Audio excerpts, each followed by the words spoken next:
এই মুহূর্তের সবচেয়ে বড় খবর, ইসলামপুরে আজ রাতে হলো একটি শ্যুট আউটের ঘটনা। এই মুহূর্তের সবচেয়ে বড় খবর, ইসলামপুরে আজ রাতেই হলো একটি শ্যুট আউটের মতন ঘটনা। দুষ্কৃতিকারীদের গুলিতে মৃত্যু হলো এক তৃণমূল পঞ্চায়েত সমিতির সদস্যার স্বামীর। শনিবার রাতে ঘটনাটি ঘটেছে ইসলামপুর ব্লকের মাদারীপুর এলাকায়। মৃতের নাম বাপি রায়। দুষ্কৃতীদের গুলিতে জখম হয়েছেন রামগঞ্জ 2 গ্রাম পঞ্চায়েতের প্রধানের স্বামী সাজ্জাদ হোসেন। জানা গিয়েছে, এদিন মাদারীপুর এলাকায় বাপি রায়, সাজ্জাদ হোসেন সহ একাধিক পঞ্চায়েত সদস্য একটি রেস্তোরাঁয় বসেছিলেন।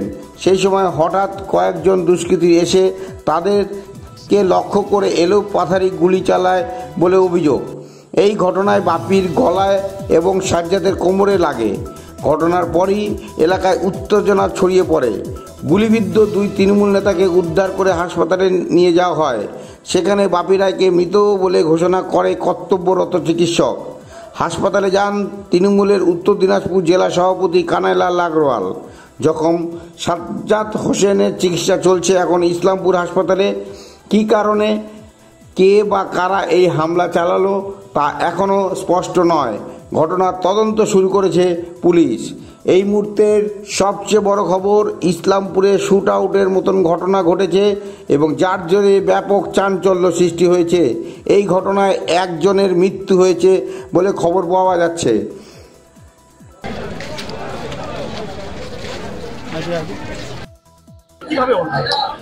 জানি না, হঠাৎ করে 10 থেকে 15 জন ডাইরেক্ট সবার কাছে অস্ত্র ছিল, সবার কাছে বন্দুক ছিল, বন্দুক এসে ডাইরেক্ট আমাদের উপরে অ্যাটাক করে। আমি আমার পঞ্চায়েত বডি নিয়ে ওখানে টেন্ডারের বিষয় নিয়ে আমি ওখানে বসেছিলাম, গুপ্তা হোটেলে বসে টেন্ডারটা মিলাচ্ছিলাম।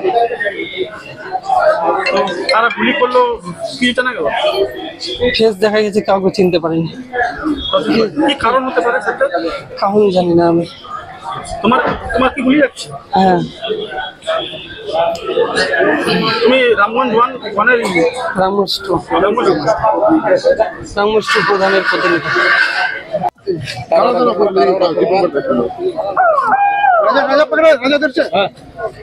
বললাম যে কি হয়েছিল ঘটনাটা একটু বলে নিন।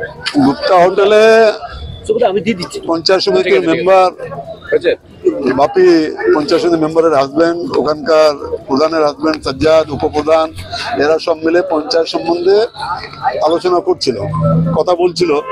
এই সময় 10টা লোক একদম মুখ খোলা অবস্থায় এসে পয়েন্ট ব্ল্যাঙ্ক রেঞ্জে গুলি করেছে। একটা গুলি এই বাপি লেগেছে গলায়, তো ওকে ইসলামপুর হাসপাতালে আনা হয়েছিল। এখন যে যারা আত্মীয় আছেন তারা অ্যাকচুয়ালি বিশ্বাস করতে পারছে না যে আমার রুগীর কি অবস্থায় আছে। ওই জন্য ইমিডিয়েট ওরা একটা অ্যাম্বুলেন্স করে নিয়ে গেছে। ওখান থেকে ইমার্জেন্সি দেখিয়ে নিয়ে তারপরে ডাক্তারবাবু যেভাবে ওনাদেরকে সাজেশন দেবেন সেইভাবে। কিন্তু আমরা যেটা ইসলামপুর হাসপাতালের কথা বলে দেখলাম যে অ্যালাইভ নেই, লাইফটা নেই এখন বাপের। আর সাজ্জাদ আছে, উপরে ইনজুর্ড আছে, ওর সঙ্গে আমি কথা বললাম। ওর মাইনর ইঞ্জুরি, ওর কোনো ইঞ্জুরি নেই, ও দৌড়াচ্ছিল। গুলি একজনই লেগেছে, সাজ্জাদের গুলি লাগে, গুলি লেগে সাইডে।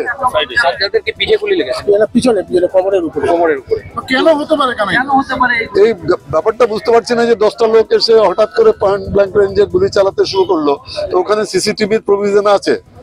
আমি এখনই পুলিশ অফিসারদের যারা আছেন তাদেরকে বলবো যে আপনারা সিসিটিভির মধ্যে দিয়ে খুঁজে বের করুন যে কারা এই আততায়ীরা কারা ছিলেন। নিশ্চয়ই সব বেরোবে। স্যার, রাজনৈতিক কোনো ব্যাপার রয়েছে কি এই বিষয়ে? না, মনে hচ্ছে না রাজনৈতিক কোনো ব্যাপারের মধ্যে থাকতে পারে, এখনই বলা যাচ্ছে না। যারা এসেছিল তাদেরকে কাউকে চিনতে পেরেছে? আমি যেটা জিজ্ঞেস করেছিলাম, সাজ্জাদকেও জিজ্ঞেস করেছিলাম, কেউ চিনতে পারেনি। অপন মুখ থাকলেও চেনার মতো মানে কেউ ছিল না যে যাকে চেনা যায়। মানে টার্গেটটা মূলত কে ছিল, বাপি না সাজ্জাদ? এটা তো বোঝা যাচ্ছে না, এখনই কোনো কিছু পরিষ্কার হচ্ছে না। কি মনে হচ্ছে এলোপাতারি গুলি চালানো হয়েছে? গুলি তো এলোপাতারি চলেছে। সাজ্জাদেরও একটা গুলি লেগেছে, বাপিরও গুলি লেগেছে, দিদি লেগেছে, কানের পাশ দিয়ে গুলি বেরিয়েছে। গুপ্তা হোটেলের সবাই ছিল, হোটেলে বারান্দাতেই আলোচনা করছিল, হোটেলের বাইরে আলোচনা করছিল। তো দেখি পুলিশকে বলছি, ওখানে আমরা জানতে পেরেছি ওখানে সিসিটিভি প্রভিশন আছে, সিসিটিভি ক্যামেরা আছে। ও সিসিটিভি ক্যামেরার মধ্যে দিয়ে বের করবে যে কারা কারা আততায়ী ছিলেন। নিশ্চয়ই 2-1 দিনের মধ্যে আমরা গোটা ব্যাপারটা আমাদের কাছে পরিষ্কার হয়ে যাবে। ঘোষণা মানে কি, এখানে আমরা হাসপাতালে নিয়ে আসছিলাম, হাসপাতালে ডাক্তারবাবু বলছে যে না, এখানে এর মধ্যে বেঁচে থাকার কোনো নেই, মানে নেই, সম্ভাবনা নেই, মানে অলরেডি ডেড। কিন্তু পেশেন্ট পার্টি যারা আছেন তারা বিশ্বাস করতে পারছে না, তাদের দরকার। তারা বলছে যে আমরা একটু বেটার জায়গায় গিয়ে জিনিসটা দেখি। সেই হিসাবে ওনারা অ্যাম্বুলেন্স করে নিয়ে গেছেন। কিছুক্ষণ পরেই গোটা ব্যাপারটা পরিষ্কার হয়ে যাবে। না, এবার দেখছি আমরা পুলিশকেও বলেছি, এর আগেও বলেছি। পুলিশ মোটামুটি চেষ্টা করছে। এসপি সাহেব সব রেস্তোরাঁ সব বন্ধ করে দিয়েছে। এগুলা মানে ড্রিঙ্কস গুলা সব রেস্টুরেন্টে বন্ধ আছে। এই 10 জন আততায়ী আসছে। ইসলামপুর পুলিশ জেলা এলাকায় একদম আইন শৃঙ্খলা চরম একদম অবনতিতে গিয়েছে। দেখছি আমরা আইন শৃঙ্খলা চরম অবনতিতে তো আমরা যেতে দিব না। এর জন্য এই ঘটনার জন্য যদি কোনো পুলিশ জায়গায় সামান্য মন্দিরের চুরি পুলিশ ধরতে পারছে, আমরা ব্যাপারটা দেখছি, এই জন্য পুলিশ অ্যাকশন নিয়েছে। ব্রাউন সুগারের একবারে রমরমা কারবার চলছে। না দেখছি আমরা বলেছি যে ব্রাউন সুগারের মধ্যে যেটা সাপ্লাই চেন আছে, সাপ্লাই চেনকে ধরতে হবে। সাপ্লাই চেনকে যদি না ধরা যায় তাহলে ব্রাউন সুগার কমবে না। অনেক ধরে বলছি করতে হবে, পুলিশকে করতে হবে। যদি এখানে থাকতে হয় পুলিশকে, তাহলে এখানে কাজটা করতে হবে। স্যার, জনপ্রতিনিধিরাই সুরক্ষিত নয়, প্রধানের স্বামী, তার পাশাপাশি আরেকজন পঞ্চায়েত সমিতির যিনি সদস্য তার স্বামী, ব্যাপারটাকে কিভাবে দেখছেন? আমরা এই ব্যাপারটা খুব সিরিয়াসলি নিয়েছি যে এইভাবে এলোপাতাড়ি গুলি চালিয়ে একজনকে খুন করে কেউ চলে যাবে, এটা তো এইভাবে মেনে নেওয়া যাবে না।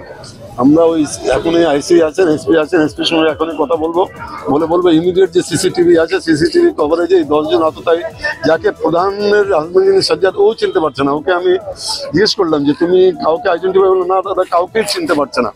মুখ খোলা ছিল তাও চিনতে পারছে না। তারপরে দে আর অল আউটসাইডার্স। এবং যদি এখানকার লোকালি হতো তাহলে খোলা মুখে চেনা যেত। কিন্তু বলেছে যে বাপি যে ছিল সে কিন্তু আলাদা বসেছিল, সে কিন্তু একসাথে ছিল না। হতে পারে, সেটা সাবসিকুয়েন্টলি জানা যাবে। গোটা ব্যাপারটা জানি না সত্যি এই ঘটনাটা উদ্বেগের ঘটনা। আমরা এই ঘটনার পিছনে যারা এতটাই আছে পুলিশকে বলবো ইমিডিয়েট তাদেরকে অ্যারেস্ট করা হোক।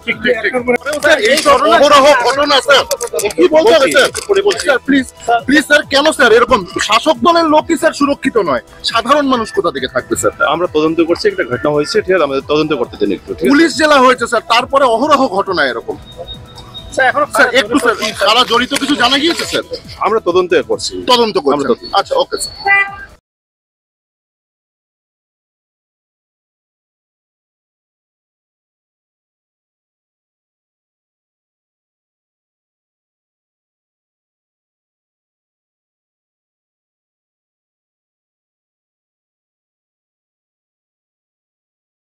আপনি কি একজন বই প্রেমী, কিংবা আপনি কি বই পড়তে ভালোবাসেন কিন্তু আপনার পছন্দ মতো বই কোথা থেকে ক্রয় করবেন ভাবছেন?